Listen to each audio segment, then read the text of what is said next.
మంగళవారం బుధవారం నాడు తెలంగాణ రాష్ట్ర వ్యాప్తంగా కురిసిన భారీ వర్షాలకు వరంగల్ పట్టణం మరియు కాజీపేట హనుమకొండ ప్రాంతాల్లోని అనేక కాలనీలకు నీరు ప్రవహించి అందరి ఇళ్లకు పోయి సర్వం కోల్పోయిన ప్రజలకు వెంటనే రాష్ట్ర ప్రభుత్వం ముఖ్యమంత్రి గారు వెంటనే ప్రతి కుటుంబానికి ఒక 50,000 రూపాయలు ఆర్థిక సాయం అందించి వారిని ఆదుకోవాలని సందర్భంగా బీసీ సంఘం నాయకుడుగా నేను భీమనాథం సత్యనారాయణ కోరుతున్నాను.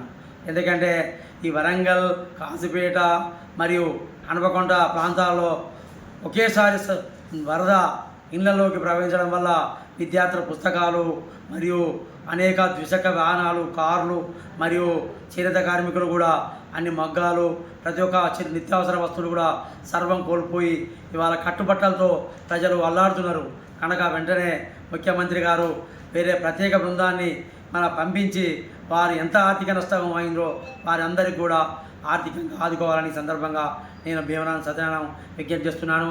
అలాగే రాష్ట్ర వ్యాప్తంగా మన 12 మంది ఉమ్మడి వరంగల్ జిల్లాలో 8 మంది ఈ వరదలకు ఈ తుఫాను కారణంగా చనిపోయినారు.